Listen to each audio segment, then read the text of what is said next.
नमस्कार। ज्योतिषीय श्रृंखला की इस कड़ी में आपका हार्दिक स्वागत है। कुंडली में ग्रहों की कौन कौन सी स्थिति है जो जातक की विद्या और बुद्धि को प्रभावित करती है, उनसे संबंधित ज्योतिषीय सूत्रों का अध्ययन अभी हम कर रहे हैं।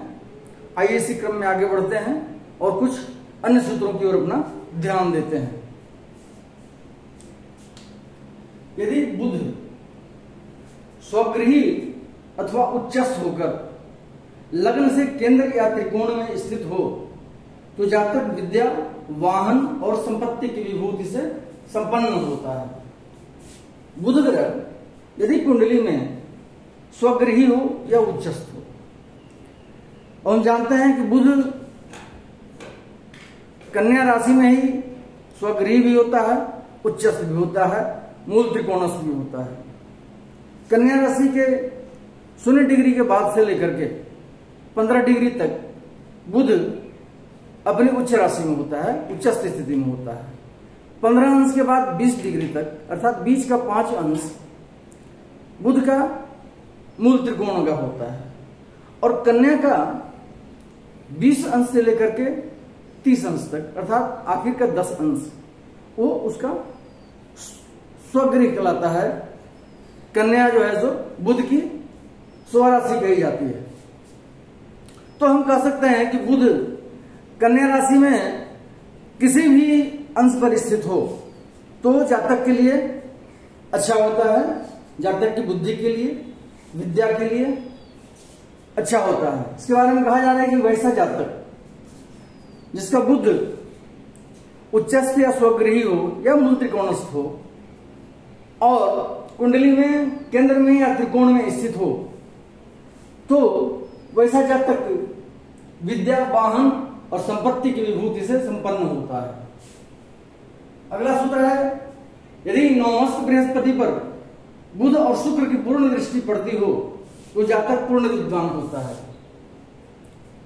बृहस्पति 9वें भाव में स्थित हो और नवमस्थ बृहस्पति पर बुध और शुक्र की पूर्ण दृष्टि पड़ रही हो तो ऐसा जातक पूर्ण विद्वान होता है कहा जा रहा है। हालांकि पूर्ण विद्वता थोड़ा सा अकल्पनीय लगता है, क्योंकि विद्या जो है सो अथाह समुद्र है। हर आदमी के पास हर तरह की विद्या नहीं हो सकती है, इसलिए अच्छी विद्या कहा जा सकता है कि अच्छा विद्वान होता है वैसा जातक जिसके 9वें भाव में बृहस्पति बैठा हो और उस पर बुध और शुक्र की पूर्ण दृष्टि पड़ रही हो।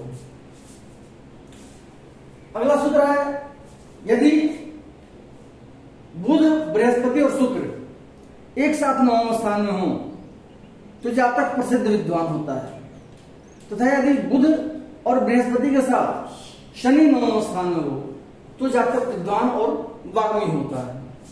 कहा जा रहा है कि यदि एक साथ होकर के बुध, बृहस्पति और शुक्र तीनों नवमस्थ हो, 9वें भाव में बैठे हुए हों तो जातक प्रसिद्ध विद्वान होता है।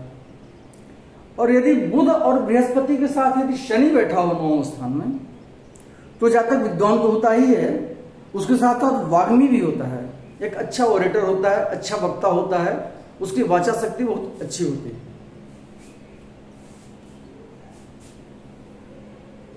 अगला सूत्र है, यदि पंचम स्थान में बुध स्थित हो तो जातक के सुख और प्रताप की वृद्धि विद्या के कारण होती है।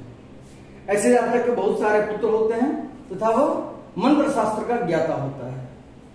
सिर्फ एक ही बात बताई जा रही है कि पंचम स्थान में केवल बुध की स्थिति हो तो जातक के लिए बहुत ही अच्छा होता है, जातक की बुद्धि और विद्या के लिए। यदि पंचम भाव में बुध अकेला बैठा हो, यदि बुध स्थित हो कुंडली में तो वैसा जातक के सुख और प्रताप की वृद्धि जो है विद्या के कारण होती है, और वैसा जातक के पास बहुत सारे पुत्र होते हैं उसके, और वह मंत्र शास्त्र का ज्ञाता होता है। अगले सूत्र में ग्रहों की 5 स्थितियां बताई जा रही हैं।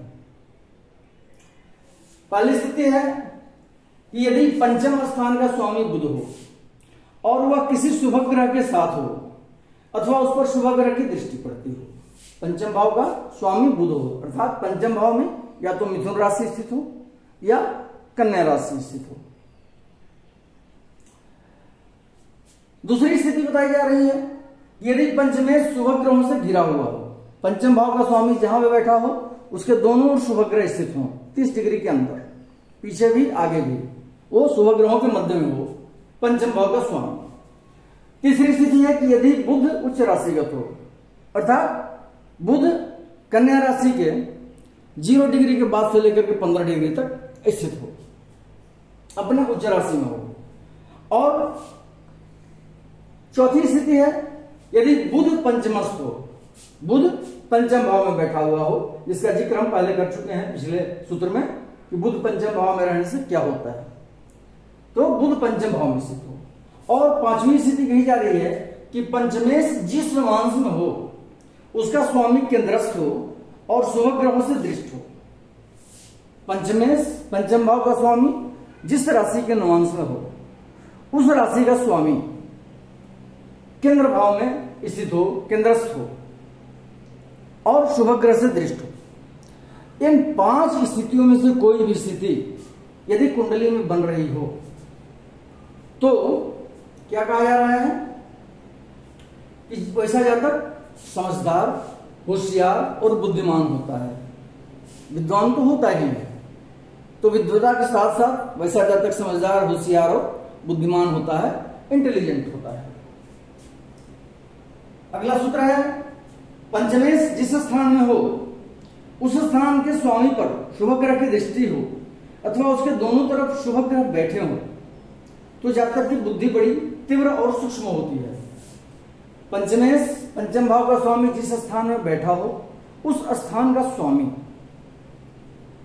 पर शुभ ग्रह की दृष्टि पड़ रही हो, या पंचमेश जिस स्थान में बैठा हो उस स्थान के स्वामी के दोनों तरफ शुभ ग्रह बैठे हों, वह शुभ ग्रहों से घिरा हुआ हो, तो वैसे जातक की बुद्धि बड़ी सूक्ष्म होती है और तीव्र होती है, शार्प माइंडेड होता है। अगला सूत्र है यदि पंचम स्थान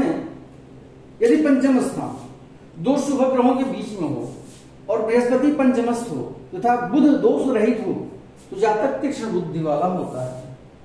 पंचम भाव 2 शुभ ग्रहों से घिरा हुआ हो, अर्थात पंचम भाव से पहले वाले घर में भी शुभ ग्रह बैठा हो, अगले घर में भी शुभ ग्रह बैठा हुआ हो,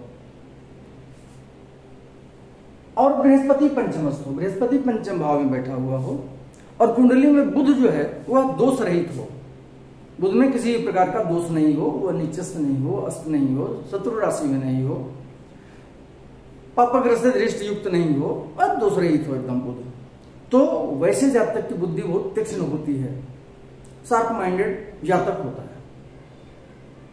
एक दो सूत्र जो हमने यहां पे कोट नहीं किया हुआ है उसके बारे में बताते हैं कि यदि लग्नेश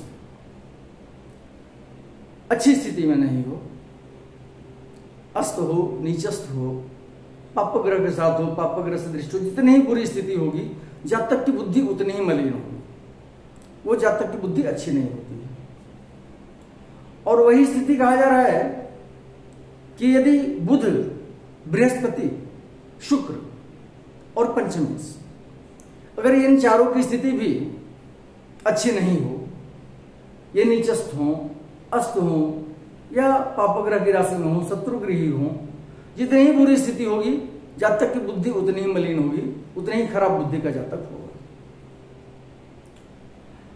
अगले वीडियो में हम जातक के स्मरण शक्ति, व्याकरण विद्या इत्यादि इन सब बातों का विचार करेंगे। नमस्कार।